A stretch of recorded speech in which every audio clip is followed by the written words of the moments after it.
A Second Chance at Love. Previous episodes are available in playlist. A link is given in the video description. Episode 7. Her autism was triggered. Lucian watched in astonishment while his daughter chased after Roxanne's car frantically. She hasn't even met Roxanne that many times, so why is she so attached to her? While Lucian was mired in bafflement, the girl suddenly fell over, jolting him to his senses. He promptly hastened over to embrace her. "Are you okay? Let Daddy have a look at you." Estella refused to let go of the arms she had wrapped tightly around his neck, and while he worried about her plight, he heard the little girl break into a sob. For a moment, Lucian thought his ears were playing tricks on him. Even if she was merely crying, that was the very first time she had broken her silence growing up. Estella bawled her heart out and clung to him so tightly that he really felt it around his neck. In spite of the emotional turmoil he was experiencing, he endured it quietly and directed his own attention toward comforting her instead. "Ms. Jarvis, want Ms. Jarvis?" Estella's abrupt and stuttering enunciations of these words took Lucian aback, as he had never expected those to be her first words. To think that that woman would matter so much to her. The thought of that left a bitter taste in his mouth. In the end, he could only tell the girl the truth between gritted teeth. "Ms. Jarvis is gone, but Daddy will be right here with you, so don't cry anymore." Estella's incessant weeping took so much out of her physically that her tiny body started trembling. Bereft of options, Lucian could only ask for her to be excused from school and take her home.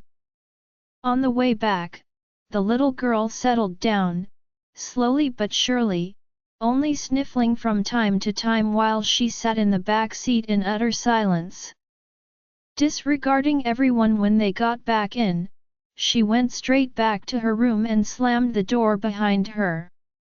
Lucian assumed that Estella must be on one of her usual tantrums, considering the frequency with which similar such outbursts from her had occurred before.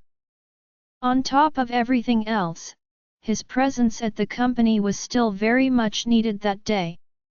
After some deliberation, Lucian nonetheless asked Catalina to keep an eye on the girl before he drove over to the office.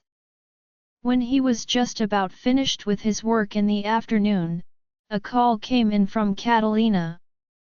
"Please come back home quickly. Mr. Farwell. I think that something might be wrong with Ms. Estella." She sounded almost panicky to him. With his heart in his throat, Lucian immediately set aside whatever he had on hand and drove homeward like a bat out of hell. "After you left, I tried to console Ms. Estella but saw that she had no reaction whatsoever no matter how I spoke to her." Catalina was so unnerved that her voice was quivering. With swift strides and a tremendous sense of urgency, Lucian made his way into Estella's room. Sitting curled up in the corner with vacuous eyes, the girl did not respond to their entrance. "Daddy knows how upset you are, Essie, but you will still get to see Ms. Jarvis in the future, all right? This, I promise you." In the past, the mention of Roxanne would at least elicit some sort of reaction from Estella, but this time, she was completely and unflinchingly immersed in her own world. Lucian's heart sank when he saw that. From the girl's reaction, it was evident that her autism had worked up. That realization prompted Lucian to phone and request the immediate attention of his good friend, James Lawn. James was a well-regarded professional in the field of psychology and had been the one responsible for treating Estella over the years. Very quickly, James came by to check on Estella. He, too, became solemn after assessing her condition. Turning to the other two persons in the room, he said, "Please step outside. I'd like to try talking to her for a while." Lucian and Catalina cooperatively did as asked. Inside the room, James patiently spoke to Estella, but whatever he said was only met by her unfocused stares. Compared to their previous sessions together, this situation was proving to be significantly more challenging. Unhappy with him. Close to an hour later, James stepped out of the room, looking quite exhausted.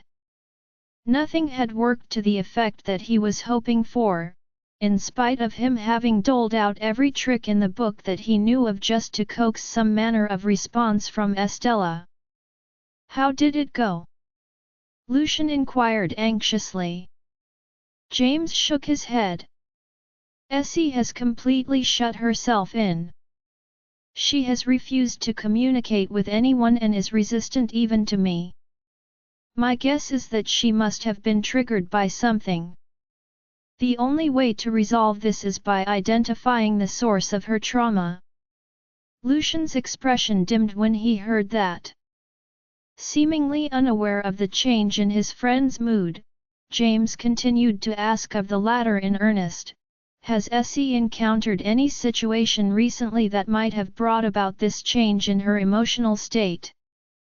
Memories of the kid breaking her silence because of Roxanne came flowing back to Lucian. The answer thus became obvious to him. After a moment's pause, Lucian recounted the events that transpired earlier that morning. James was stunned after learning how that woman managed to bring about such a sharp fluctuation in Estella's emotions. Perhaps this woman may be the key. Essie's condition may see some improvements if we could just get her to come over. Getting that woman to come to Essie? Recalling the manner of the former's departure that morning caused Lucian's brows to bunch up in frustration. "Got it. I'll try to talk to her about this." James nodded. Elsewhere, Roxanne remained completely in the dark about Estella's predicament. Unsure whether it was owing to what Lucian said to her, she had been feeling rather unsettled since leaving the kindergarten premises behind. As she reflected upon it, the man's tone of voice and expression did not seem feigned, but she had logical cause to believe that Lucian must be somehow involved. All the way home, Roxanne's mood had been in the doldrums, but driven by concerns that her children would notice, she did her best to collect herself. The two wee ones had already sorted themselves out. When they saw her enter, they approached docilely. "Are you done with the paperwork, Mommy?" Smilingly, Roxanne nodded as though nothing was wrong. She even mentioned her meeting with Estella. "It's done. I've also spoken to Essie on your behalf." "Thanks, Mommy." The children expressed their gratitude bitably. Patting them on the head gave Roxanne a greater sense of rootedness. Opposite them, the sight of the drama between the trio that was playing out in front of her pained Madeline, who had become increasingly unhappy with Lucian. Leading their mother by her hands, the two kids sat her down on the couch excitedly. "Since we can't go to kindergarten but haven't enrolled for tuition yet, would we be allowed to take a short break?" The doting mother of the pair of boys consented to their stated request without hesitancy. "Sure. I can make arrangements for you to attend tuition after you've rested enough. In that case, could you also take a break for a while?" Benny hugged Roxanne's arm, appearing adorable. "It's been so long since we've been here that we've gone out together. Take us out to play, won't you, Mommy? Archie and I would really like to go visit Universe Park because Aunt Madeline told us that it is lots of fun." In their discussion prior, they had come to the conclusion that their father's decision to have them expelled. "We will protect you." Soon enough, the four of them arrived at Universe Park. Even though Archie and Benny wanted to make their mother feel better, they had also been wanting to have some fun since before they arrived and had already come up with a plan. Right after they entered, both of them tugged at Roxanne's hands, saying that they wanted to go to Jurassic Park to see the dinosaurs. She agreed to it and brought them to the park. Both children were so engrossed in their surroundings. Once they left Jurassic Park, they headed straight to the E.T. adventure ride for a trip to space on bicycles with the alien, E.T. Roxanne was already feeling a little tired after the two rides. However, Archie and Benny were still in high spirits, and they went on many other rides after that. Each time they went on a new ride, they would insist on getting their pictures taken, and their mother would do as they wished every time. All the negative emotions from the past few days were forgotten, having been distracted by their antics. After the discussion with James, Lucian still felt that it would be best if they called Roxanne over as soon as possible. From the kindergarten could have saddened their mother no less than it did them, so they thought about getting her to go out and take a load off. Roxanne appeared a little apprehensive. Guessing as much how they felt, she thus chose to accommodate them. "I haven't been there in quite a while too. Seeing that I'm on leave today, why don't we head there together?" Coupled with the fact that she had nothing pressing to do over at the research institute, Roxanne was in no mood to go in for work anyway. Hence, she dispensed with her own hesitancy and assented. Gathering a few things, the four of them then set off for Universe Park together. Hence, he quickly gave her a call. However, she never picked up the call. His expression dimmed at that. After spending some time with her, he had almost forgotten how ruthless the woman could be. Not only would she not listen to his explanation, but she had also blocked his number on her phone too. It was as though she was trying to show him how resolute she was. "How is it?" James' heart sank when he noticed the man's expression. Time wasn't on Estella's side. The longer they waited, the worse her condition would get. Lucian followed his gaze and glanced at the little girl's room, his voice low as he said, "Please stay here and look after Essie. I'm going to go look for her now." Once he was done speaking, he headed straight for Roxanne's house with Caden tagging along. The one who opened the door for them was the housekeeper from before. Seeing that it was them, she greeted with a smile. "Are you here for Ms. Jarvis? She's not here right now. Do you want to head in and wait for her?" Lucian's face darkened at her words. "Where did she go?" "I think she went to Universe Park." "Is something the matter? Should I inform her of your visit?" Lisa said. However, the man had already turned and left by the time she finished her sentence. Caden then said with a smile, "No need. We'll head there to look for her." Then, he quickly followed closely behind Lucian. Mr. Farwell, where? He had only made something up earlier as he did not know what the latter was thinking. "We're going to Universe Park," Lucian said, his brows furrowed. Hearing that, Caden hurriedly drove to the theme park. After getting the tickets and entering the place, both of them realized that they did not know where Roxanne was. "Let's split up. Call me the moment you find her," Lucian ordered coldly. Caden nodded in response, and the both of them headed in different directions to look for the woman. Soon, the assistant called, "Mr. Farwell, I think I see Ms. Jarvis." Lucian asked for his whereabouts and instantly headed that way. Since it was a weekday, there weren't a lot of people visiting Universe Park. Both of them instantly saw the four figures standing outside the haunted house. It seemed as if the four of them were in a stalemate. Though, to be exact, Roxanne was at a standstill with Archie and Benny. The children were holding on to each of her arms, and she was standing rooted to the ground. "Mommy! Come on in with us. We'll protect you," Benny whined while tugging at her arm. Apprehension was written all over Roxanne's face. Right then, Archie chimed in, "How are you going to be our role model if you're so timid, Mommy?" After a moment, she finally relented. "All right. I'll follow you guys in." After saying that, she was dragged into the haunted house. At the same time, Lucian was following closely behind. Into his arms. Everything was pitch black the moment they stepped foot into the haunted house.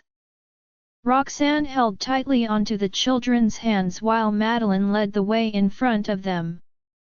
Archie and Benny snickered silently. They had never expected their mother to be so afraid of ghosts. But she'll probably forget about whatever's been bothering her after getting scared here, right? With the plan in mind, both of them decided to not tell her that their hands hurt from being held so tightly and dragged her along. The longer they walked, the more frightened Roxanne felt. She had been afraid of things like this since she was young.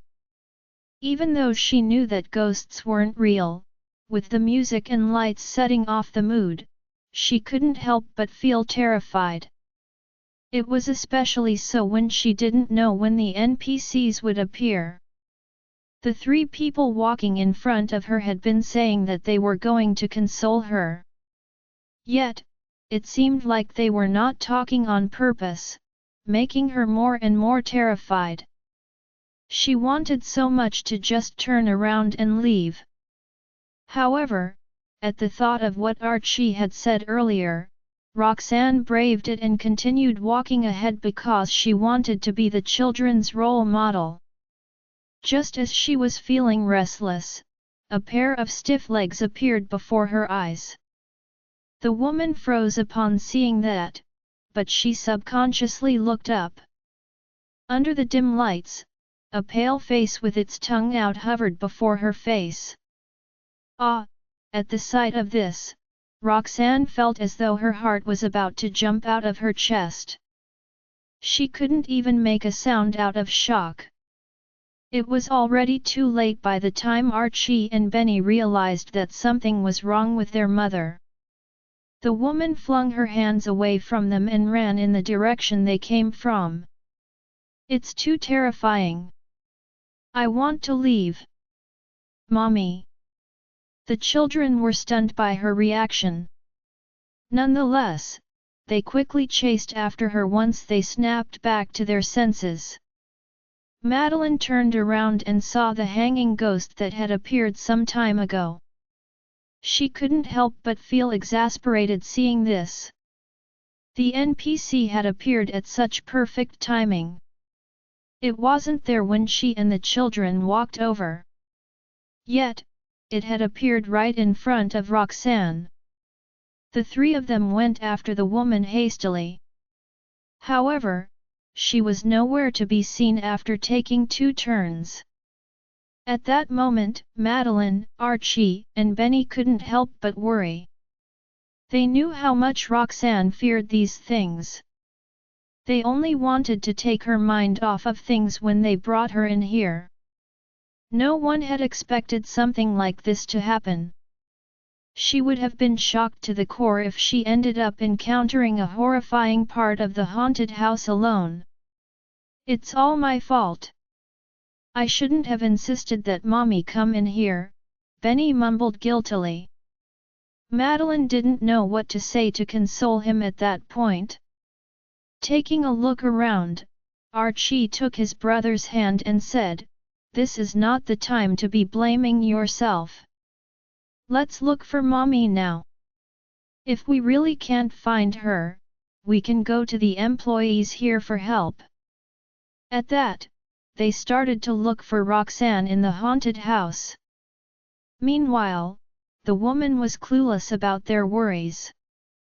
Fear had taken over her, and all she could think of at that moment was the stiff legs and the NPC's pale face. She had even forgotten about the three's existence, as all she wanted was to leave the place. Roxanne ran around the haunted house for a long time, but she was still unable to find the exit. She couldn't stop herself from feeling despair, and she started to mumble while running, "Please don't scare me. Please." Suddenly, while in the dark, she bumped into someone's firm chest. The woman's body stiffened, and she let out a scream a moment later. Her mind had already gone blank. Into his arms. Everything was pitch black the moment they stepped foot into the haunted house. Roxanne held tightly onto the children's hands while Madeline led the way in front of them. Archie and Benny snickered silently. They had never expected their mother to be so afraid of ghosts. But she'll probably forget about whatever's been bothering her after getting scared here, right? With the plan in mind, both of them decided to not tell her that their hands hurt from being held so tightly and dragged her along. The longer they walked, the more frightened Roxanne felt. She had been afraid of things like this since she was young. Even though she knew that ghosts weren't real, with the music and lights setting off the mood, she couldn't help but feel terrified. It was especially so when she didn't know when the NPCs would appear. The three people walking in front of her had been saying that they were going to console her. Yet, it seemed like they were not talking on purpose, making her more and more terrified. She wanted so much to just turn around and leave. However, at the thought of what Archie had said earlier, Roxanne braved it and continued walking ahead because she wanted to be the children's role model. The four of them were nowhere in sight by the time Lucian and his assistant entered the haunted house.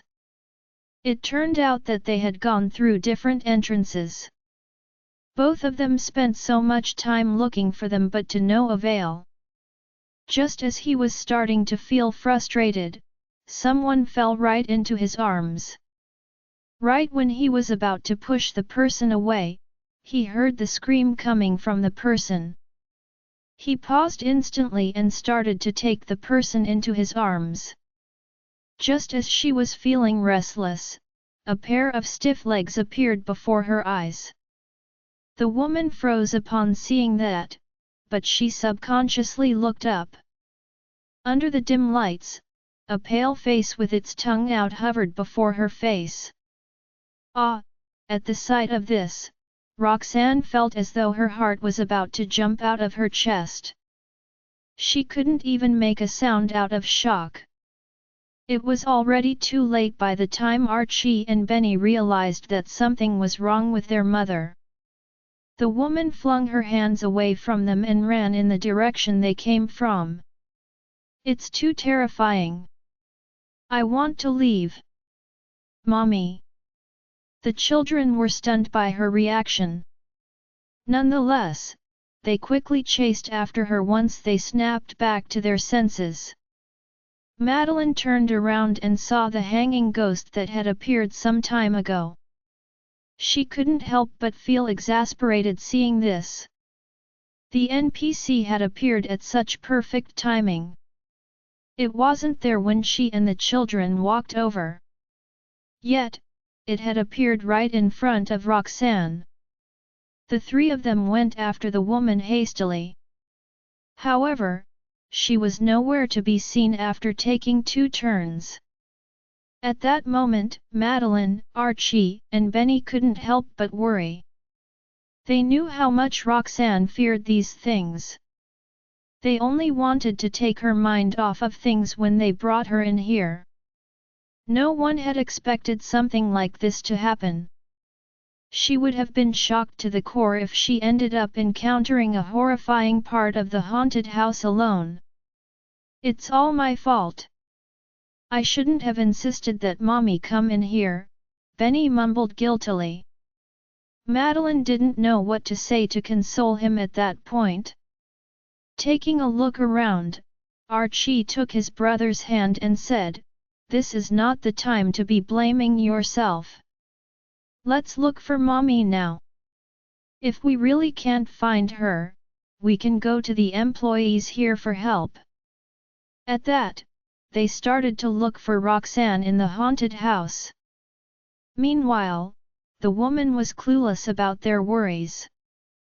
Fear had taken over her, and all she could think of at that moment was the stiff legs and the NPC's pale face. She had even forgotten about the three's existence, as all she wanted was to leave the place. Roxanne ran around the haunted house for a long time, but she was still unable to find the exit. She couldn't stop herself from feeling despair, and she started to mumble while running, "Please don't scare me. Please." Suddenly, while in the dark, she bumped into someone's firm chest. The woman's body stiffened, and she let out a scream a moment later. Her mind had already gone blank. The four of them were nowhere in sight by the time Lucian and his assistant entered the haunted house. It turned out that they had gone through different entrances. Both of them spent so much time looking for them, but to no avail. Just as he was starting to feel frustrated, someone fell right into his arms. Right when he was about to push the person away, he heard the scream coming from the person. He paused instantly and started to take the person into his arms. What is there to explain? Roxanne was scared out of her mind. Her body was trembling as she instinctively tried to burrow further into his embrace. When he felt her body tremble, Lucian's heart softened, and he asked, "Why did you come in here if you're so scared?" She was too stunned to react when she heard his voice. Sighing, the man said, "I'll bring you out." Roxanne slowly snapped back to her senses. She felt that the voice was really familiar, and the scent surrounding her senses made her heart sink. Lucian? No. Why is he here? She looked up in confusion and met up with the man's worried eyes. Roxanne froze as soon as their eyes met. She responded immediately after, and all fear seemed to have left her body. Her face turned expressionless as she struggled to free herself from his embrace. Lucian could feel her resistance, and he quickly became cold toward her, allowing her to move away from him. "Why are you here?" she asked, watching the man before her warily. Taking some time to recollect himself, Lucian replied indifferently, "To find you." Upon hearing that, Roxanne furrowed her brows slightly. "I think I've already made it clear enough. Seeing that you're doing so much to look for me, there must be something you want, right?" She had already blocked Lucian on all platforms after she left the kindergarten in the morning. Now that he had found her, all her efforts had gone to waste. Besides needing her help, Roxanne could not think of any other reason why he would look for her. Lucian's eyes darkened at her words. He originally planned to get straight to the point and tell her what he was after, but it felt as though her question had pierced right through his heart. If he were to tell her that he needed her help, the woman would have come up with something sarcastic to ridicule him. Staying silent for a few seconds, Lucian approached her in another way. I just think that I haven't given you a proper explanation regarding Archie and Benny getting kicked out of school. I hope that you'll calm down and hear me out. Roxanne was already determined that he was the one behind this incident. All she felt was irony when she heard what was just said. Explain? What's there to explain? Did he not have enough of his fun over the past few days? At the thought of this, a cold glint flashed through her eyes. Her tone was distant as she said, Mr. Farwell, you hold great power, so do whatever you want. You don't have to deliberately explain after doing what you did. I don't want to hear it either. The man scrunched up his brows as he said, I always have a clear conscience whenever I do things, and there's nothing I wouldn't admit to. However, this isn't my doing. I've been blamed by someone else for no reason. I admit that I have spoken to the head of the kindergarten to kick Archie and Benny out when I found out that they were in the same school as Essie. But after the fuss she made that day, I promised I would never do it again as a consideration for my daughter's feelings. The only reason this whole thing had happened was that Aubrey saw that the boys were studying there when she sent Essie to school that morning. She took the liberty of telling the head of the kindergarten to expel the boys. I only found out about this when you came looking for me. In the end, he was saying that Aubrey was behind everything. This made Roxanne feel more ridiculed. So? What makes you different from her? You made the request first, and as your marriage partner, when Aubrey brought it up again, do you think that the head of the kindergarten would not have thought about what you said? Ultimately, this all happened because of you. Upon hearing her putting Aubrey and him together again, Lucian couldn't stop himself from feeling frustrated. She's her own person, and I'm my own. Why do you always lump us together? I have no reason to intervene in Archie's and Benny's lives. I've already warned the head of the kindergarten last night. The boys can return to kindergarten any time now. Not her child. Roxanne found his words humorous. She could still clearly remember how the man had sworn that he would not marry anyone else but Aubrey 6 years ago. He had even treated her coldly because she had taken Aubrey's place. Yet, now that 6 years had passed, he was separating himself from that woman. Roxanne wondered how Aubrey would feel if she were to hear what Lucian had said. Nonetheless, regardless of the truth, the head of kindergarten had still received the latter's orders. Besides, Roxanne had already made up her mind to draw a clear line between her and Lucian.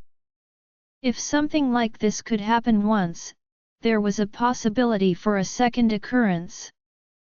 She didn't want her children to get hurt even when they were innocent. Having thought of that, Roxanne gathered her emotions, not wanting to obsess over this issue anymore. I've already listened to your explanation. If there is nothing else, I will be leaving now, she said apathetically. With that said, she turned to leave. She didn't want to stay any longer in this haunted house. Now that she was in a more reasonable state of mind, she was sure that she would be able to find the exit quickly. I can wait for Madeline and the boys once I'm outside. The woman had only just turned around when the man grabbed her wrist. Roxanne halted her steps and turned back to ask icily, "What else do you want, Mr. Farwell?" Pausing for a moment, Lucian decided to come clean. "I need your help with something." At his words, she bit her lower lip in disdain. "I knew it.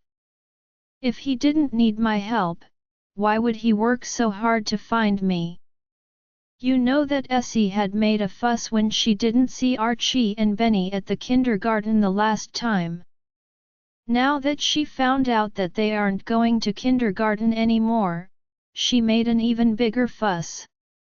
Her autism was triggered when she saw you leave this morning, and she locked herself up. Nothing works no matter what we say. Her psychologist said that it might work if you came, so I'd like you to follow me back. Lucian's expression was grim, and he did not loosen his grip on her wrist, seemingly afraid that she would leave just like that. Roxanne was briefly stunned at his words.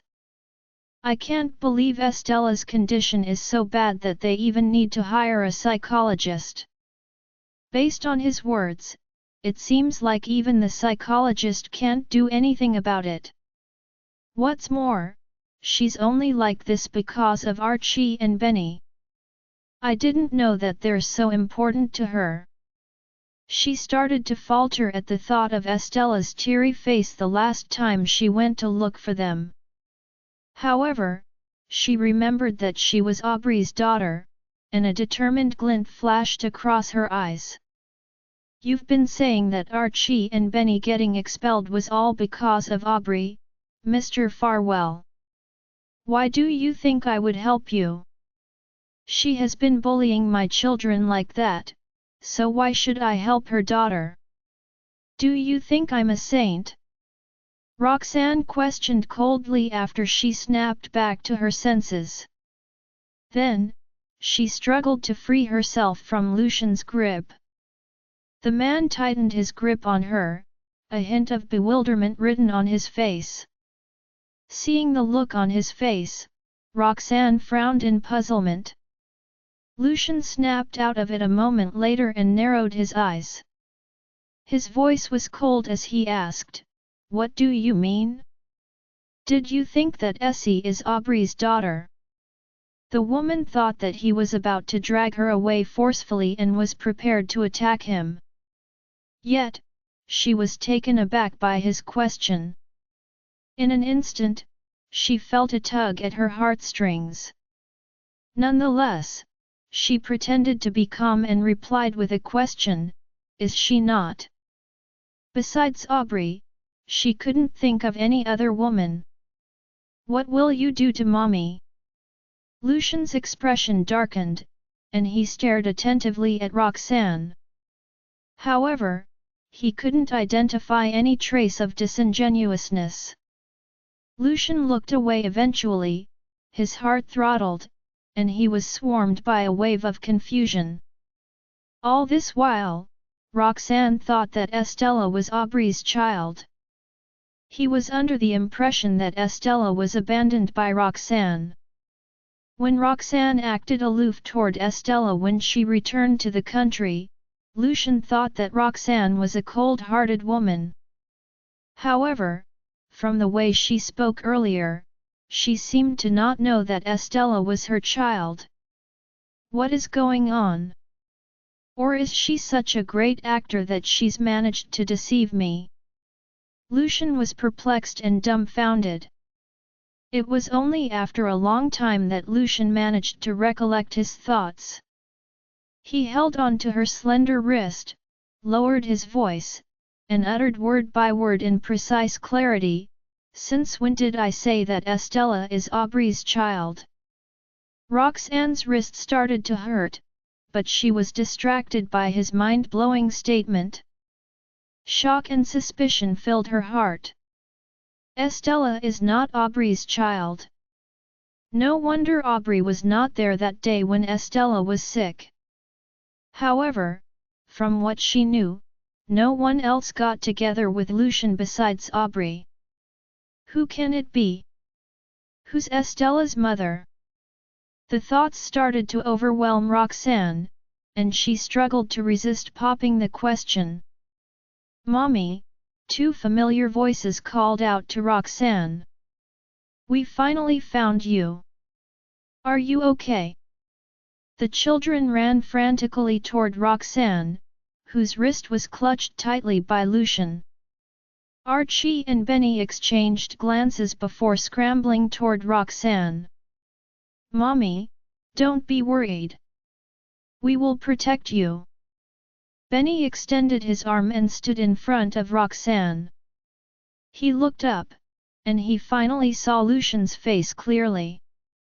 Archie, too, walked to Roxanne's side and held on to her arm. With a deadly stare, he looked Lucian ferociously in the eye. Realizing that it was Lucian, Archie's face tensed as he pursed his lips. He then stormed furiously toward Lucian, mustered all his strength, and pushed Lucian away forcefully. "Let go of my mommy. What do you want to do to her?" Lucian frowned before releasing his grip. He quickly explained, "I'm just asking your mommy for help. I'm not going to harm her." Archie nonetheless continued to stare at him warily. Benny turned backward and held on to Roxanne's hand. He shook her hand gently and said, "Mommy, are you okay? Did he bully you? Archie and I will protect you." Roxanne, however, had yet to recover from her discovery about Estella's background. In response, she shook her head mindlessly. "Don't worry." Looking at her troubled expression, Benny became even more worried. Enraged, he glared in response at Lucian. "Stupid daddy! It's one thing to bully us, but now he's bullying mommy when we're not around. When I grow up, I will teach him a lesson." All of a sudden, the atmosphere became tangibly stiff. While Madeline was displeased with Lucian, she managed to keep her cool. Understanding that it was not an appropriate place for a conversation, Madeline walked up and pulled them over. "Maybe you should take this conversation outside." After that, she tapped lightly on Roxanne's shoulder. "If you're afraid, then we should pass on the haunted house. Let's head out." Roxanne finally came back to her senses. She nodded and followed Madeline out, ignoring Lucian in the process. Benny gripped Roxanne's hand tightly, worried that she would be frightened. "Must protect Essie." Lucian followed right behind. The exit was not difficult to locate. However, Roxanne was lost because she was frightened by the sophisticated gimmicks, causing her to panic. After calming herself down, she managed to find her way out of the haunted house in a short time. The sunlight shone on her face, dazzling Roxanne a little. Lucian, who was right behind Roxanne, couldn't take his eyes off her. At this point, both of them had different thoughts running through their minds. Noticing that the atmosphere was tense, Madeline pulled Roxanne to a side and whispered softly, "What's going on? What is he asking for?" Roxanne snapped back into her senses. She gazed at Lucian, only to notice his anxious and worried look. The next second, she recalled what Lucian said in the haunted house. It didn't seem like he was lying. With that thought in mind, Roxanne started to feel worried about Estella. Before this, she had always thought that Estella was Lucian and Aubrey's child. After knowing that Aubrey was not involved, Roxanne couldn't help but like Estella even more. "Nothing, just some personal matters." Roxanne smiled. Madeline, however, was in doubt. What personal matter did they have to discuss between them anyway? Even baffling was the fact that Lucian came here all the way. Just as Madeline wanted to pry further, she realized that Roxanne had already left her and was walking toward Lucian. Madeline's doubts intensified. Lucian saw Roxanne walking toward him. He furrowed his brow and wanted to continue asking her for help. Roxanne, nonetheless, spoke first. "Let's take a stroll." Lucian immediately heaved a sigh of relief. He thanked her profusely, saying, "I truly appreciate this." After deciding to pay a visit to Estella, Roxanne took over Archie and Benny from Madeline and said, "I think you may head back first. We're going with him." Like a knight in shining armor, he protected Roxanne while she walked. She knew that Estella was reliant on Archie and Benny. With the two of them around, it could aid in her recovery. Madeline decided not to pester Roxanne further. Quietly, she stared at the four of them leaving, behaving no differently from any other adoring family. After coming out of Universe Park, Roxanne, together with Archie and Bernie, got into Lucian's car, leaving behind Madeline and the car that they came with. Caden was already waiting in the car. He revved up the engine and sped toward the Farwell residence. While on the way, Lucian briefly explained Estella's condition to Roxanne and her history of medical treatments. Roxanne was disheartened to find out about the mental illness and hardships that Estella faced at such a young age. It appeared that Estella's condition had deteriorated. Holding that thought, Roxanne began to feel some guilt. If she knew that Estella's condition was that severe, she would not have said those things in front of her. Archie and Benny sat quietly beside Roxanne. They listened attentively to Lucian, and their hatred toward him was slowly replaced by heartache. Estella was about the same age as they were, but she had to endure such horrific grievances in life. Even in kindergarten, she was ostracized by the others. "We must protect Essie." Caden was driving at a blazing speed, and they arrived at the manor shortly after. After getting down from the car, Lucian led Roxanne, Archie, and Benny and rushed toward the second floor of the building. Meanwhile, James was waiting upstairs. Because of Estella's resistance, he had to keep his distance while monitoring her, fearing that she would harm herself.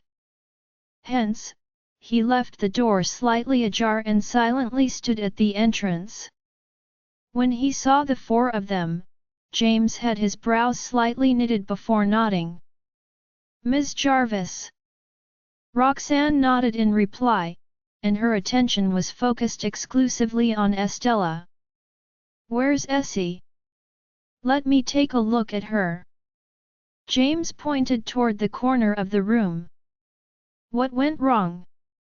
Roxanne walked in that direction, and she saw Estella curled in the corner with her knees tucked in, and her eyes looked empty like a soulless doll. Recalling how Estella used to welcome her with a sweet, bright smile, Roxanne's heart was wrenched in pain, suffocating her. This morning, Estella grabbed her skirt with a pair of twinkling eyes, but she descended into such a piteous state so unexpectedly. Roxanne tiptoed into the room and squatted down beside her. With a soft and gentle voice, she called out to her, "Essie, I'm here." Estella, however, had no response. Roxanne was taken aback by Estella's condition. Behind Roxanne, James reminded softly, "Ms. Jarvis, Estella is now completely shut off from the outside world. You need to keep talking to her, in order to lure her back into reality. Patience is necessary to achieve that." Roxanne calmed herself down and nodded. She started talking to Estella again, "Essie, look who is here too.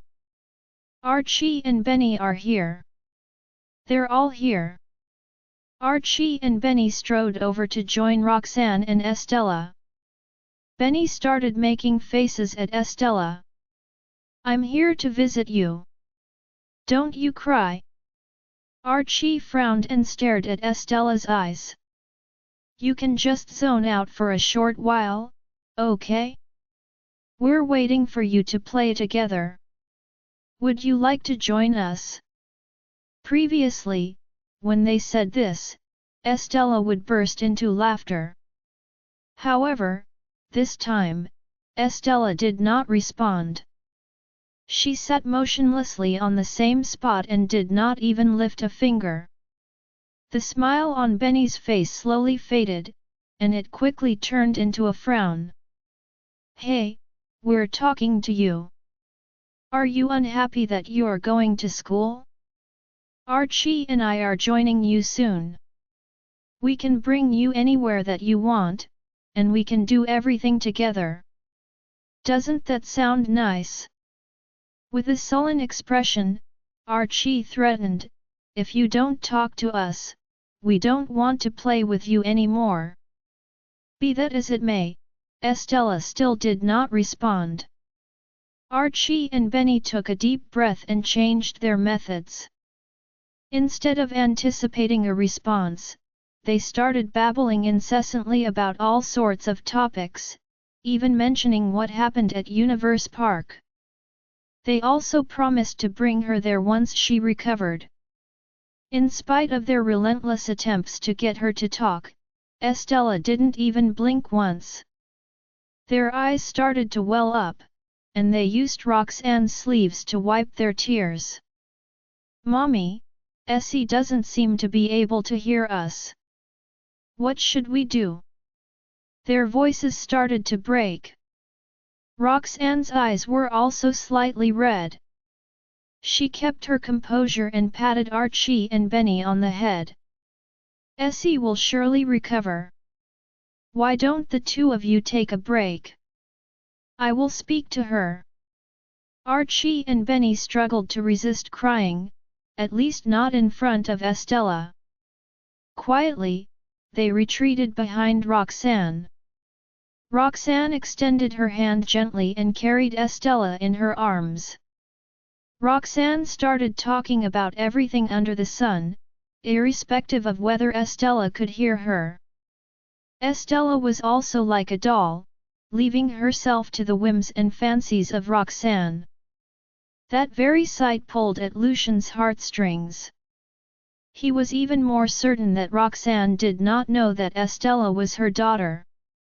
Otherwise, Roxanne would not have treated Estella that kindly, given that she purportedly abandoned her own daughter. What went wrong? She finally recovered. For the entire day, Roxanne was there with Estella. Despite that, Estella never responded.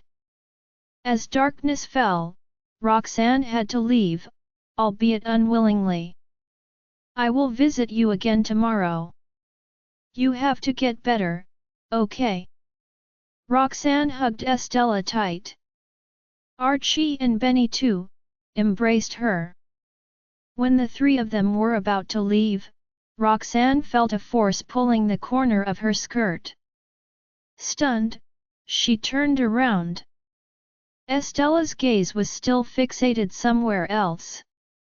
Without any emotion, but her hand remained gripped on Roxanne's skirt tightly.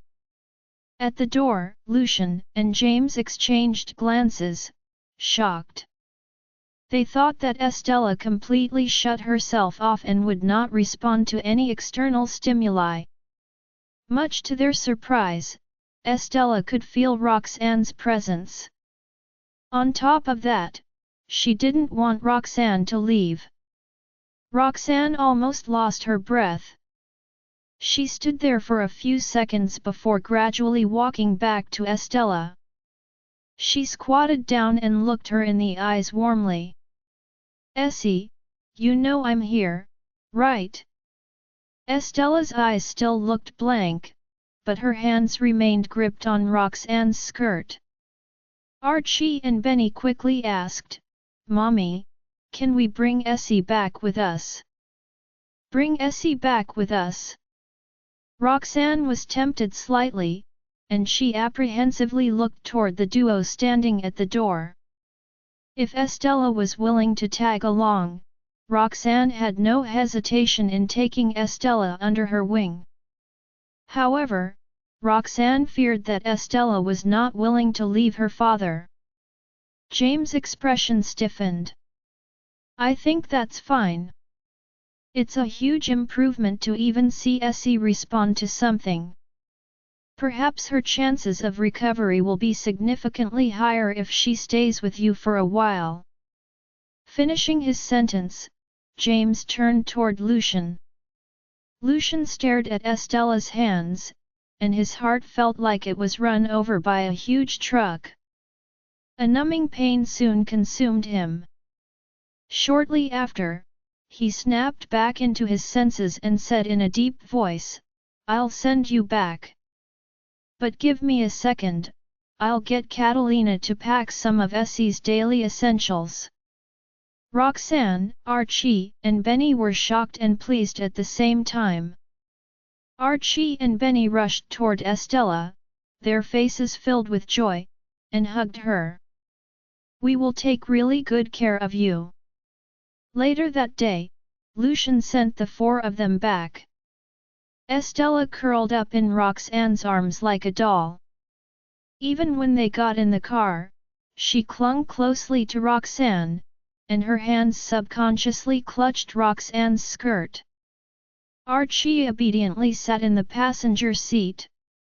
Throughout the journey, Lucian explained in detail the things to pay attention to when taking care of Estella.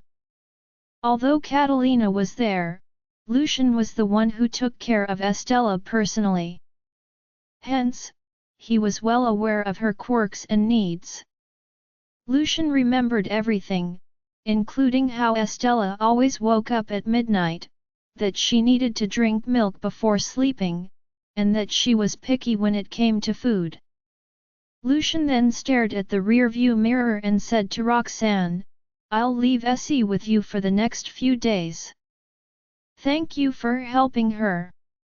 Roxanne replied calmly, "I've said this, and I will say it again.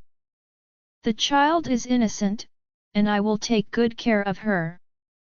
Lucian did not overstay his welcome. Seeing that they had set up Estella's room, he bid goodbye and left after that. Roxanne felt strange. Lucian confidently left Estella with me, just like that? However, her attention was subsequently directed back to Estella, and her lingering thoughts. Should have just killed her. Aubrey tensed up when she heard Lucian's tone, and whatever hope she had earlier was gone in an instant. Under normal circumstances, she would dress herself up before meeting Lucian. Since he had asked her to get there within 30 minutes, she only had time to grab her handbag before rushing over. As her house was quite far from the restaurant, the taxi driver had to floor the accelerator just to get her there in time. Lucian was already waiting for her by the time she entered the restaurant. He looked up from his seat next to the window when he heard the door open, the look in his eyes colder than the night outside. "What is it, Lucian?" Aubrey asked with a guilty look on her face while sitting down in front of him. Lucian was exuding a terrifying aura as he glared at her in silence. Aubrey clenched her fists out of nervousness but made sure to maintain a calm smile on her face. "You dropped Essie off today morning?" Lucian asked all of a sudden. Aubrey nodded profusely. "Yeah. Mrs. Farwell asked me to help out, so I did." Lucian let out a cold snort upon hearing that. "Did my mother also ask you to see the head of the kindergarten and expel the two kids in the name of Farwell Group?" Immediately vanished. Outside Roxanne's house, Lucian's expression darkened almost immediately. He then took out his phone and rang Aubrey. "Lucian, is there anything wrong?" Aubrey said coyly. Most of the time, it was Aubrey who took the initiative to call Lucian. Hence, she was surprised to see Lucian calling her back, thinking that he had finally realized the good in her. Lucian's voice was cold and distant. "Meet me half an hour at Lake Frosa." Then, he put down the phone. Aubrey went pale instantly as she wasn't expecting him to find out so soon. After brainstorming for a few seconds, she came up with an excuse and said, "I saw those two kids bullying Essie when I dropped her off, so I got mad and confronted the head of the kindergarten." She then looked up at Lucian nervously as she continued, "I just couldn't stand seeing them bully Essie, Lucian. I'm sure you understand, right?" Lucian arched an eyebrow at her in response. "I do, but I would also like to know where that alleged bullying took place." At the entrance of the kindergarten," Aubrey replied with a trembling voice. The look in Lucian's eyes grew increasingly colder. "All right, I'll have someone check the surveillance camera footage. I'll let this slide if it is proven to be true. However, I got it wrong." Aubrey cut him off anxiously when she heard him mention the surveillance camera footage. It didn't take place at the kindergarten. It was it. She kept stammering and stuttering as she tried to think of something, but nothing came to mind. Lucian glared coldly at her until his patience eventually ran out. "I won't question how many more times you've abused Farwell Group's name for your own benefit. However, your actions today have triggered Essie's autism. I will not show you any mercy if anything happens to her." Aubrey felt a shiver down her spine when she looked up and met his gaze.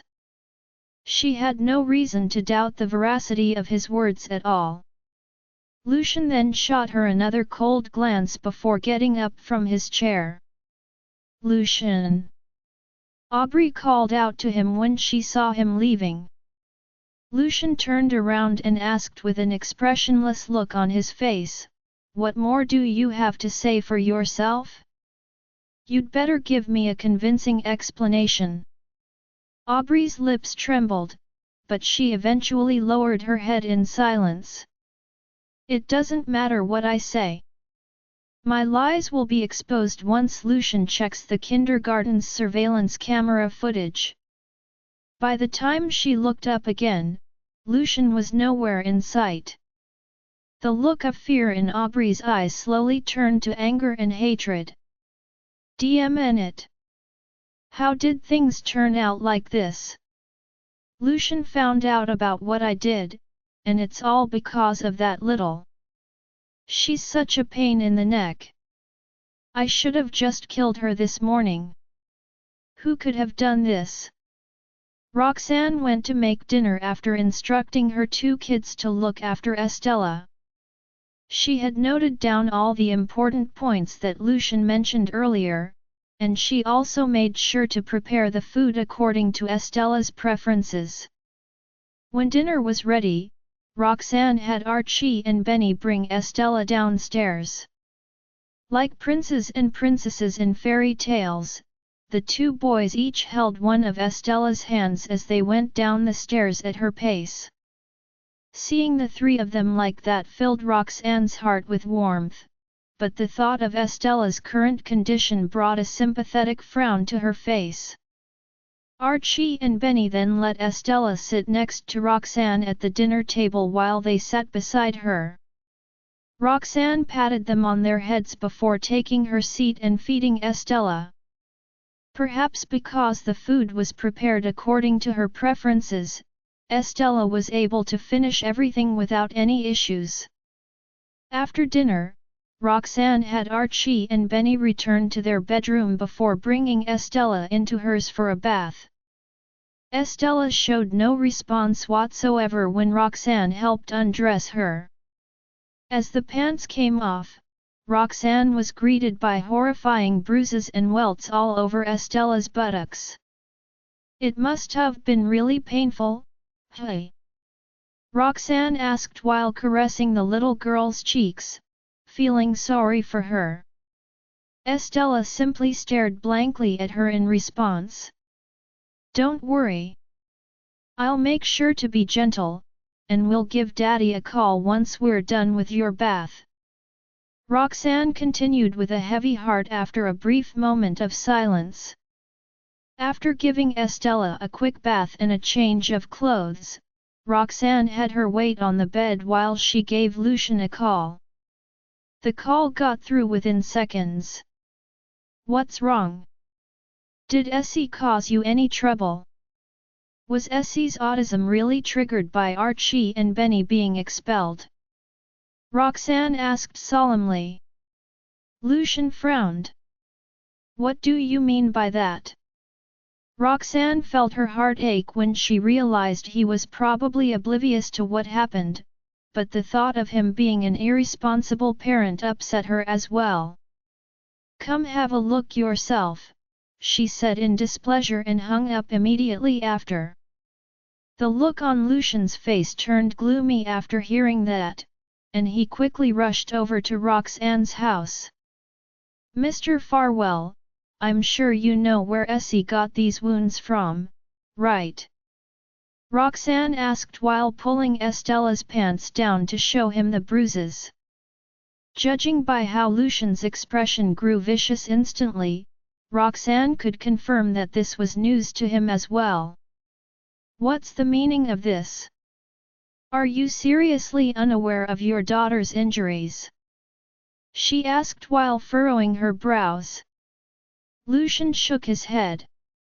"I wouldn't even lay a finger on her, let alone abuse her like this. I've been really busy with work lately, so I had Catalina look after Essie. It's unlikely for her to do such a thing, though." Although Roxanne agreed with him on that statement, she had him summon Catalina anyway. "In that case, you should try asking her about this. She might know something you don't." Lucian nodded and had Caden drive her over immediately. "Do you know anything about these wounds?" Catalina had a pained look on her face when she saw the bruises on Estella's body. "What happened to her? She was just fine yesterday. Who could have done such a cruel thing to Ms. Estella?" The look in Lucian's eyes grew increasingly cold. "That means this incident happened today." Confronting Aubrey.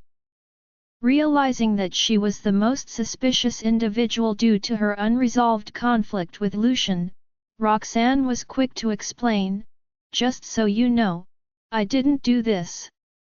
I've always believed that children are innocent. Besides, Archie and Benny like Essie a lot, so I would never hit her.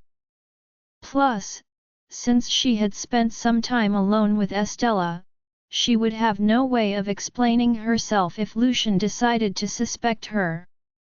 Her anxiety got so intense that it even started showing on her face.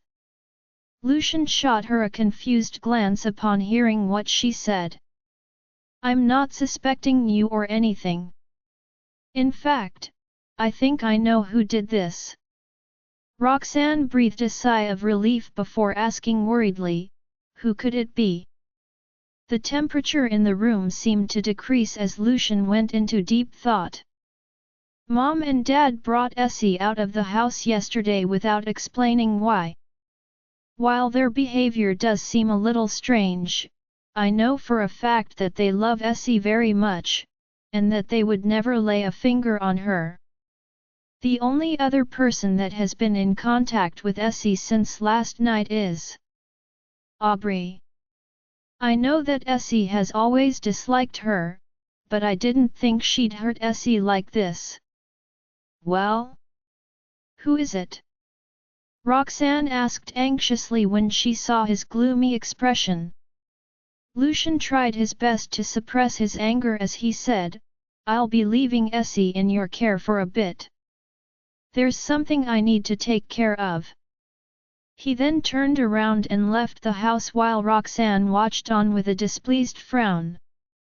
As if not knowing about his daughter's injuries wasn't bad enough, he's seriously just going to leave her here after finding out about it? Aubrey was so terrified by Lucian's intimidating aura earlier that she sat there in the restaurant for quite some time before heading back. Even when she got home, her mind was still a mess as she recalled Lucian's questioning from earlier. Aubrey was about to call Elias and Sonia for help when she heard her doorbell ring. She then put her phone away and had the butler open the door. The butler returned moments later with her visitor, and Aubrey went pale when she saw who it was. "Lucian? What are you doing here?" Those words had barely left her mouth when Lucian stepped forward and grabbed her by the throat. Aubrey's eyes were filled with fear as she asked in a trembling voice, "Lucian, what's the meaning of this?" Lucian's bloodthirsty expression made him look like a demon that had crawled straight out of hell.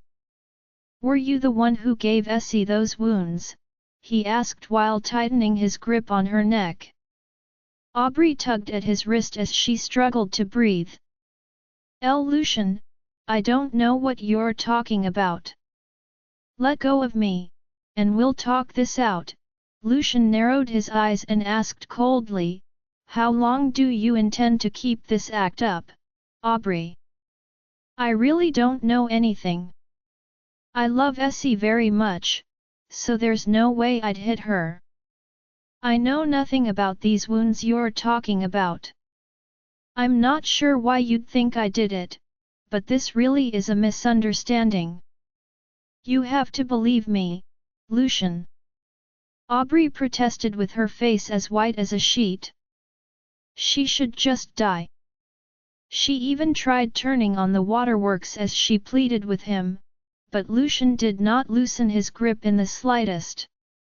It took Aubrey every ounce of energy she had just to get a breath of air in, but she still stubbornly refused to admit to what she had done. "If Lucian is being so vicious toward me simply because he suspects me, then there's no telling what he'd do to me if I admit to it." Caden was shocked when he came in after Lucian and saw Aubrey's face turning purple. Fearing that Lucian would accidentally kill her, he quickly ran forward to stop him. "Let go of her, Mr. Farwell. She'll die if you don't." Instead of letting go, Lucian simply tightened his grip on her neck even further. In that very moment, Aubrey had no doubt that he would actually strangle her to death. Eventually, Caden had no choice but to step in and forcefully pry her out of his grip. Having been drained of all her energy, Aubrey slumped to the floor immediately after being released and panted heavily. After taking a moment to regain his composure, Lucian glared at her as he said, "Fine, you can keep that act up for as long as you like. I'll ask Essie about it when she gets better, and I will come for you if you really are the one behind this." He then stormed out of the house with Caden following closely behind, leaving Aubrey on the floor with a mix of anger and fear all over her face. "Den it! Why won't that little bastard just die? Now I have to live in fear of her telling on me." The mere thought of what Lucian would do to her terrified her to no end. Lucian had been completely silent after getting into the car with Caden. "Mr. Farwell, would you like to go check on Ms. Estella?" Caden asked cautiously after a while. "Take us back to the manor," Lucian replied while suppressing his anger. Although Caden didn't understand the reasoning behind his request, he drove them back to the Farwell residence anyway. "Wait here," Lucian instructed and got out of the car by himself. Moments later, he came back with a dark-colored bottle in hand. "Take me to Roxanne's," he ordered after getting back into the car. Caden nodded and did as told. Roxanne had been keeping Estella company after Lucian left earlier. She then had Archie and Benny watch over her while she fetched a first aid kit from downstairs. The two kids tried their best to entertain Estella, only to feel a little disappointed when they received no response from her. "It'll take some time for Essie to recover, so we must be patient," Roxanne said while patting them on the head. The two kids nodded obediently and reluctantly returned to their room after hearing that. Moments after tucking Estella in, Roxanne was about to get some rest when she heard the doorbell ring. "I thought you said you had some business to take care of? Why have you come back so soon?" she asked upon seeing Lucian at the door. "I went back to get Essie some ointment. Could you apply it for her?" Lucian replied while handing her the bottle of ointment. Roxanne's feeling of displeasure decreased slightly upon recognizing it as a fairly expensive medical ointment that was extremely effective for treating bruises. "I assumed that he had left Estella with me to take care of work, but he actually went to get her some medical ointment? Abandoning mommy and bullying us." With that in mind, Roxanne nodded and led him upstairs. As Estella had already fallen asleep, the room was only illuminated by a night lamp at the time. Afraid that she would wake her up, Roxanne made sure to be extra careful and gentle. While standing by the door with his hands in his pockets, Lucian shifted his gaze from Estella to the decoration in the room. Not only did the room look exceptionally neat and tidy, but the dolls that Roxanne's kids brought over also added a warm and homely feel to it. Looking at the room caused the anger that Lucian was suppressing to vanish completely and filled his heart up with warmth. After applying the ointment, Roxanne made sure that Estella was still fast asleep before getting up. "It's done." Her gaze met Lucian's the moment she turned around, and the two of them locked eyes in silence for a few seconds. Eventually, Lucian snapped out of it and said with a nod, "Thanks." Roxanne then closed the door behind her and walked him downstairs. After giving him a brief summary of Estella's condition, Roxanne tried to end the conversation when she saw that it was quite late. "It's getting late, so you should head back and get some rest. Don't worry, I'll take good care of Essie." Lucian nodded and got up from the couch. "I've spoken to the person in charge of the kindergarten. If you don't mind what happened before, you may let Archie and Benny continue studying there." Roxanne agreed to it immediately. "I will. Also, I think Essie should study there and hang out with the other kids too. Having her return to an environment that she's familiar with might just help improve her condition." She then anxiously waited for Lucian's response as his permission was necessary for that to happen. Roxanne had assumed that Lucian would at least ask her for a reason, but he simply went silent for a few seconds before saying, "Okay. Just go ahead and do as you wish. There's no need to inform me about it." As Roxanne was Estella's biological mother, she had every right to make such decisions on her behalf. "Hey? Isn't Lucian trusting me a little too much? On second thought, maybe it's just because he loves Essie deeply. He knows that Essie has taken a liking to me, so he's placing her fully in my care." With that in mind, Roxanne replied with a nod, "Okay." Lucian said nothing further and left after that. The next morning, Roxanne woke the three kids up early in the morning and got them ready for kindergarten. They were about to leave the mansion when they saw Lucian standing at the door. "Please, allow me to help with sending the kids to school. It's the least I can do after placing Essie in your care." Roxanne, Archie, and Benny froze upon hearing that. The two kids then turned to look at Roxanne and waited for her answer. Roxanne glanced at Estella, who was still holding on to the hem of her shirt, and accepted his offer after a brief moment of hesitation. The four of them got into the car and took the same seats as the night before. While Lucian was driving, Archie kept stealing glances at him with a conflicted look in his eyes. He felt that he should be hating Lucian for abandoning Roxanne and bullying them, but he just couldn't bring himself to do so. Roxanne was the only one talking to Estella along the way. Everyone else simply kept quiet throughout the entire drive. Make sure no one bullies her.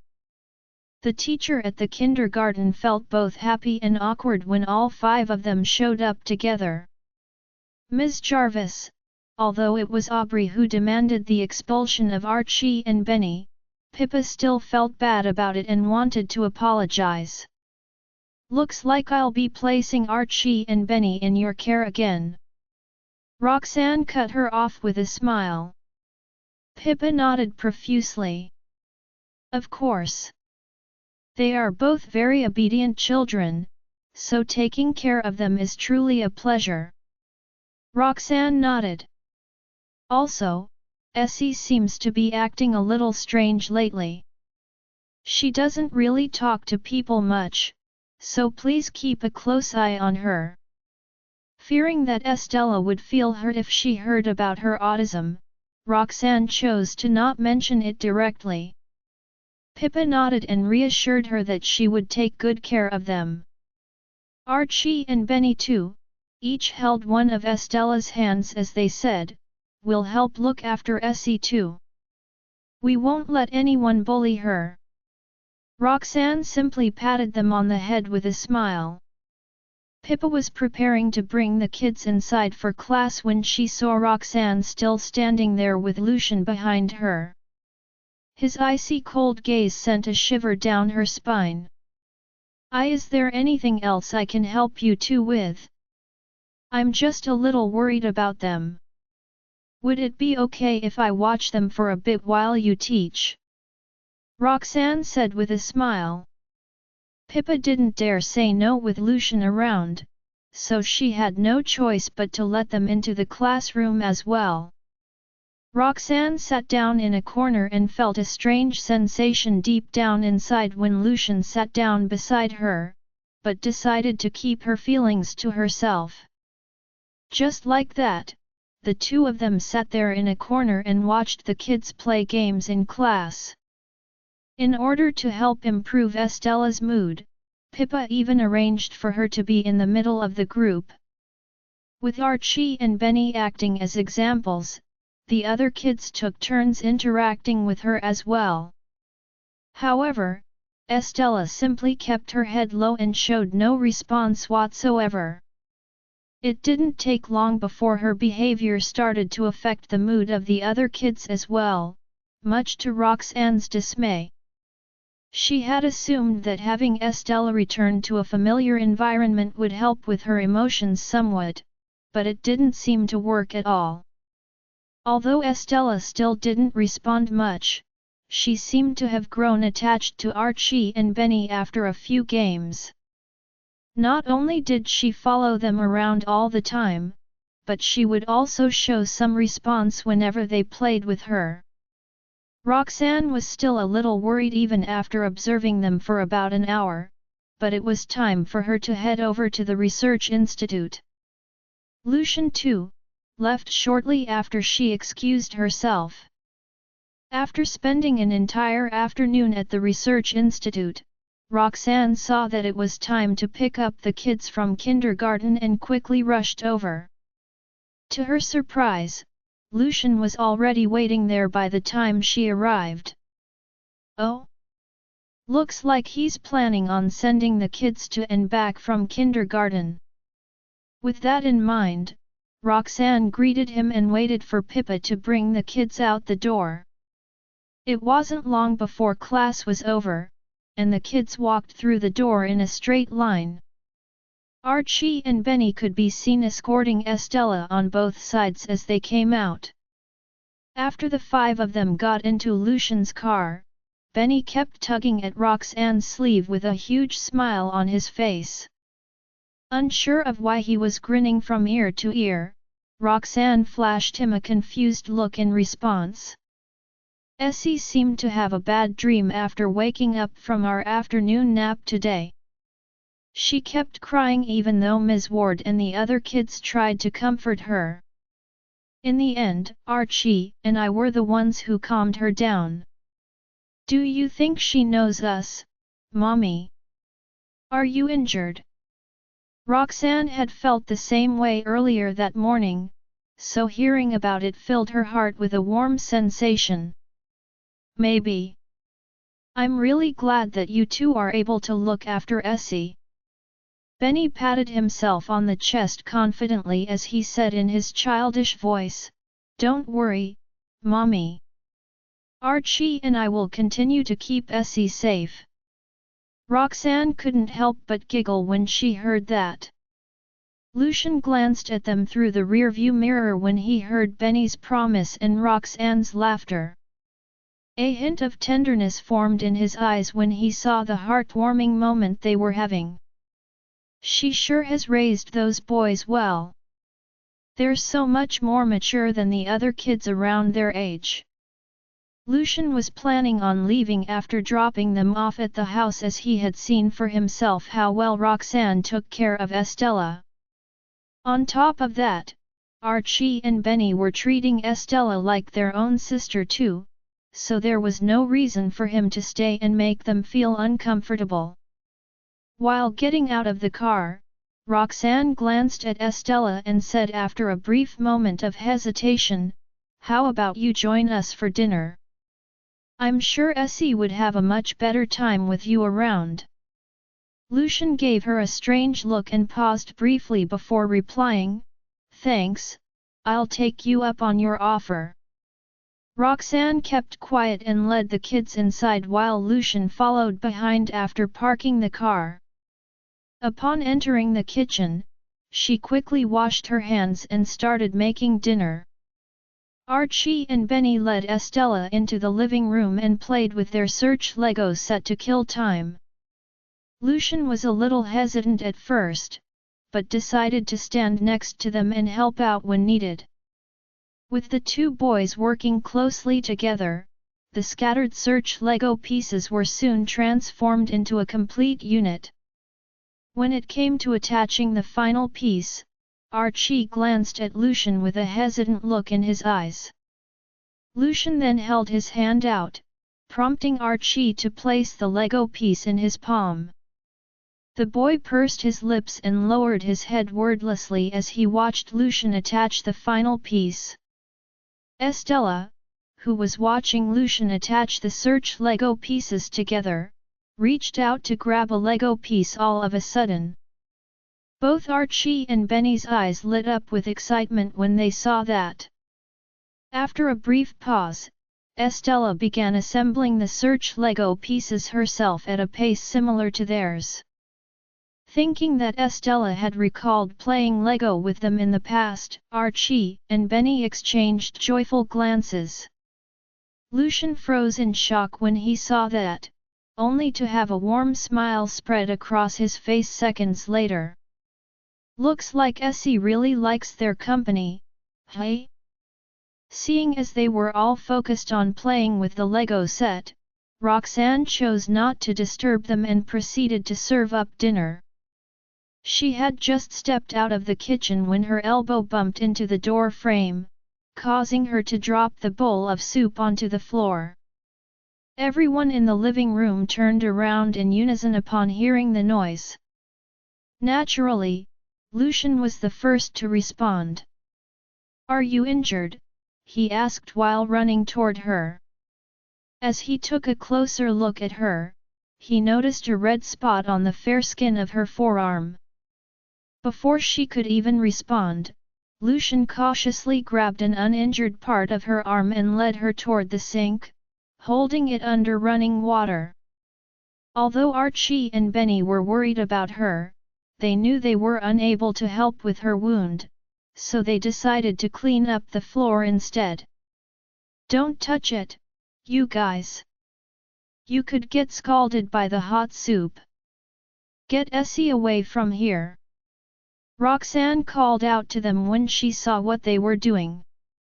Archie and Benny hesitated for a bit, but did as told and prepared to lead Estella out of there. However, Estella stubbornly refused to leave and struggled to remain where she stood. Unsure of what to do, Archie and Benny were about to ask Roxanne for help when they heard a sobbing noise beside them. Everyone paused and turned toward Estella in shock, only to see tears flowing from her reddened eyes. Estella recovered.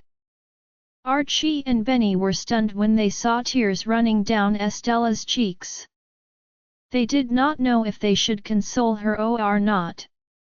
After all, it seemed like she was crying because their mother was hurt. In a way, she was responding to the outside world. It was great news for them. However, their hearts broke at the sight of Estella's watery eyes. They then turned to seek help from their mother, but the next thing they saw was their mother, frowning in pain as she washed her wound. At that, Archie and Benny calmed down. Their eyes continued to flit between their mother and Estella, nevertheless. A while later, Lucian grabbed Roxanne's arm and pulled it away from the running water. Roxanne lowered her eyes to look at the site of the wound. Although it was still red, it did not hurt as much anymore. When Lucian noticed her action, he frowned as concern seeped into his eyes. He asked, "What's the matter? Does it still hurt a lot?" Roxanne tensed up for a second but shook her head. "I'm feeling much better. I'll treat the wound, and it should be fine after that." With that, she shook off Lucian's hand and walked toward the door. Just as she turned around, she saw the helpless gazes of her two sons. Roxanne turned in the direction they were looking, only to see Estella sobbing miserably. Her small body was shaking, but no sound was coming from her. It was the first time Roxanne had ever seen her cry after her autism diagnosis. Moreover, it seemed like the little girl was extremely upset, so she could not help but feel worried. "Why are you crying? Were you frightened?" As she spoke, she crouched down in front of Estella and raised her hand, about to wipe the girl's tears away. However, Estella leaped into her arms as she continued sobbing, her eyes fixed on Roxanne's injured arm. Roxanne was taken aback by how the girl had launched herself into her arms, but after the shock came delight. It was the same action as before. In the past, Estella would jump into Roxanne's arms whenever she saw the latter. Although the girl was crying, at the very least, she was reacting to her surroundings. At that thought, Roxanne lifted her uninjured arm and gently hugged the girl to her. At the same time, she tentatively asked, "Essie, have you recovered? Do you know who I am now?" The girl gave her a slight nod, but she continued to sniffle.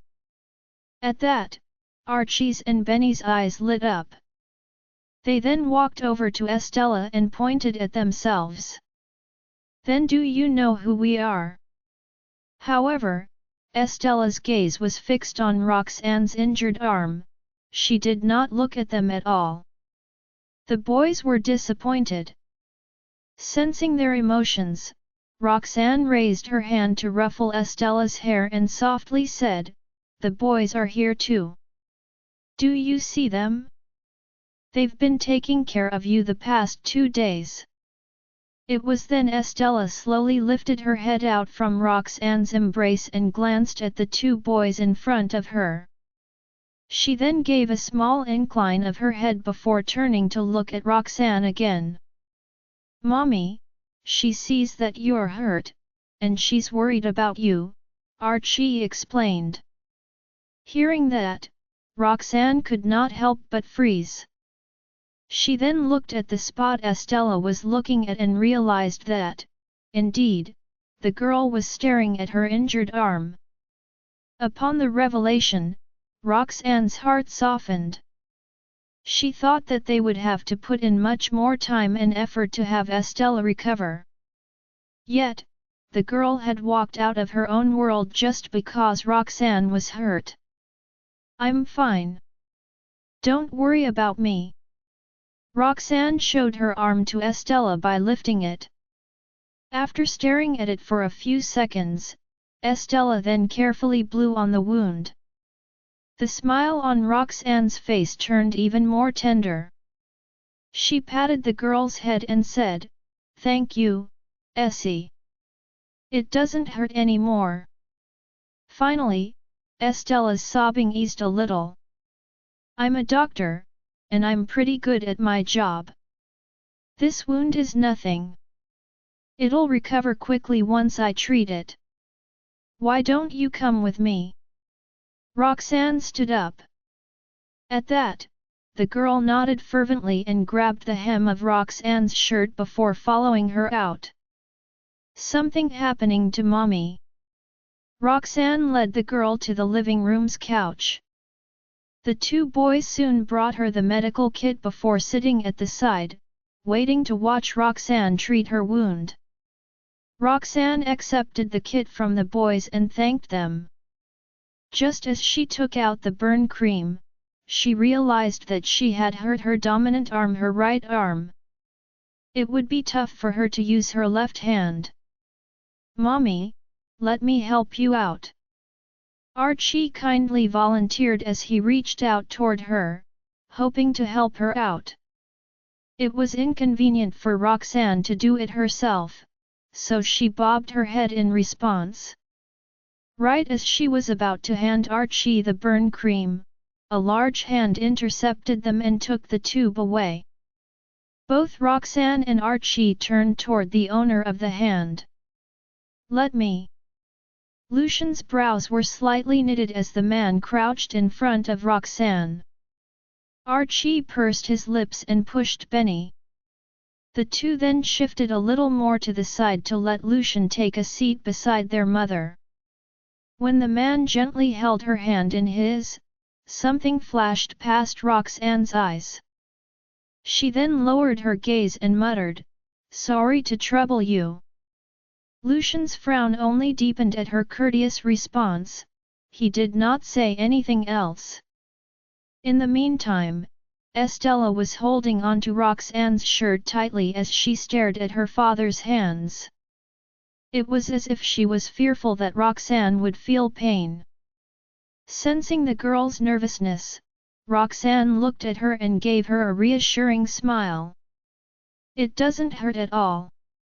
Estella's eyes glinted, but she continued to fix her gaze on the woman's hand.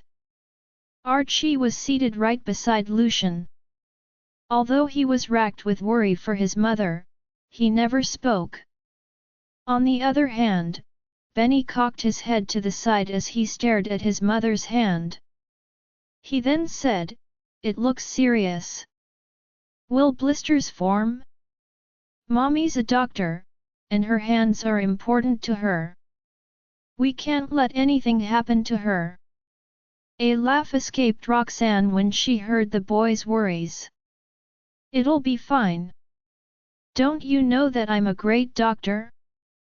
This cream is something I've specially picked. It's useful for burns.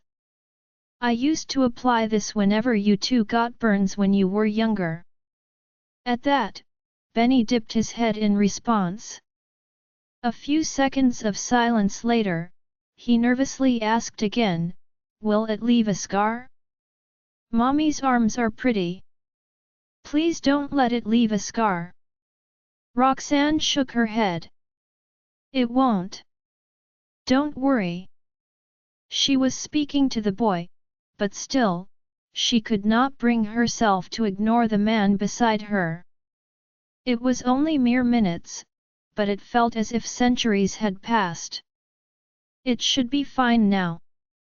Take a look, came the man's magnetic voice by her ear. After a quick glimpse at her arm, she looked away and retracted it. It's all right now. Thank you. Lucian's hand froze in midair. He then slowly pulled it back and quietly rose to his feet. Estella tugged on Roxanne's shirt, and that brought the woman back to her senses. She then showed the girl her treated arm. Estella stared intently at it for a while before raising her head and giving Roxanne a smile. Roxanne's heart lurched when she saw Estella smiling at her. Nervously, she looked at the girl and said, "Are you at ease now that I've treated my wound?" She wanted to find out if the girl really had recovered or not. In the next second, she saw Estella smiling and nodding her head. There was even a little dimple by the corners of her lips. "Mommy, Essie's smiling." Benny excitedly leaped out of the couch. Roxanne saw it as well, but she was so thrilled she had no idea how to respond to it. By the time she recollected herself, tears were welling up in her eyes. As she hugged Estella, she said, "I'm glad that you're getting better. Don't scare me that way anymore, okay? The boys are going to go back to kindergarten. Let us take care of you." Warmth seeped into Roxanne's heart at the girl's reply. Her eyes were red-rimmed, but a smile was on her face. At the sight of the two, even Lucian's heart was melting. He had to take in a deep breath before uttering, "Let's eat first." It was then Roxanne let go of the girl and blinked away her tears. With a smile, she said, "Yes, let's eat first." Then, recalling the mess in the kitchen, she stood up and walked toward the kitchen to clean up. Realizing what she was going to do, Lucian said, "I've asked Catalina to come. She'll be taking care of you all for the next 2 days, so sit down and eat first." Roxanne halted in her tracks before turning to thank the man, "Thank you." She was not going to act like she was a stranger to Lucian because of Estella, so she was not going to turn him down on his offer. Lucian nodded. Roxanne turned to the boys. "Come on. You must be hungry too. Dig in while the food is still hot." It was true that the boys were starving. Upon hearing her words, they jumped down from the couch and walked toward the dining table in a line. Roxanne was squeezed between them. Habitually, she tried to take care of them by taking food for them. However, she only recalled her injury right after she raised her hand. Thus, she had no choice but to use her left hand, but her movements were clumsy because of that. "They'll play with you next time. You have to tell us if you encounter any trouble next time, okay?" Estella bobbed her head in agreement as she let Roxanne hug her. At the sight of the slowness of their mother's actions, Archie and Benny said to Roxanne, "Mommy, you don't need to take care of us. Let us take care of you instead." With that said, they both stood up to take the food that Roxanne liked for her. A tender look appeared in Roxanne's eyes as she watched the sensible boys work away. Touched, she then said, "Thank you, my darlings." When Estella saw the boys bring food for Roxanne, she, too, mimicked them and took a little of her favorite food for Roxanne. Once she put the food on Roxanne's plate, she stared at Roxanne with bright eyes, enthusiastically waiting for the woman to eat it. At that, Roxanne lifted the food into her mouth. Smiling, she patted Estella's head and said, "Thank you, Essie. It's delicious." Hearing that, Estella beamed, and she began giving Roxanne more food. For a moment, the three children kept putting more and more food onto Roxanne's plate as if it was a competition. Roxanne was starting to feel too full, but when she thought about how that was the children's kind gestures, she forced herself to slowly polish off her plate. "That's enough. Kids, focus on your own food instead," Lucian intervened, unsure if he should laugh or sigh at the scene. He did not know if he should praise them for being sensible or chide Roxanne for being too soft-hearted. Roxanne could barely straighten her back from the overeating by then. Thus, when she heard his intervention, she lifted her head to cast him a grateful look. Fortunately, the children did not dare to go against Lucian's words, so the food on Roxanne's plate did not increase further. After dinner, Catalina arrived. Roxanne helped tidy up the table a little, and just as she was about to offer more help, Catalina convinced her to stop. "Ms. Jarvis, you're still injured, so do head out to keep the children company instead." Roxanne had no choice but to agree to that. She then stepped out to the living room to seek out the children. Just as she entered the living room, she spotted Estella and Lucian standing by the doorway. The man had already put on his jacket, and it seemed like he was ready to leave. Roxanne walked over in puzzlement. "Daddy's leaving first. Stay with Ms. Jarvis and the boys. Be good, and don't trouble Ms." Join our Facebook and WhatsApp group for more updates, link is given in description. Rest audiobook will be continued in next episode.